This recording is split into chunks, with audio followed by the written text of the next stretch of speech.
Hi there, and good evening. This is Scott at Scott Trades on Twitter with StockMarketMentor.com. And your chart of the day, it is Tuesday, October the 10th, 2023.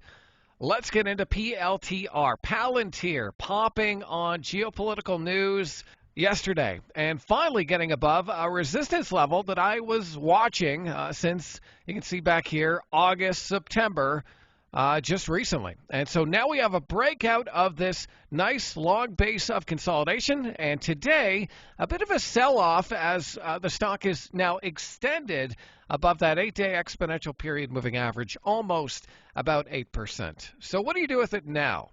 If I was long this stock, I think you'd want to consider at least moving a stop up or staggering some stops just in case the stock pulls back to support. If it does pull back to support and you get a nice green day bounce off the 8-day, off the 21-day, or heck, even off the 50-day, I think those could be buyable bounces and low-risk entries close to some pretty clear support zones. And that's kind of what I'm looking for, as I wasn't really ready for this breakout and not really positioned for it.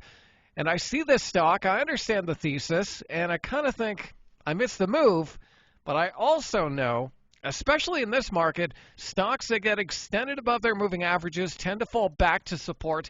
And so now I want to watch for that fall back to support and a potential buy bounce off of some key moving averages. So I think right around that 1650 level could be interesting if the stock does fall back into this consolidation base.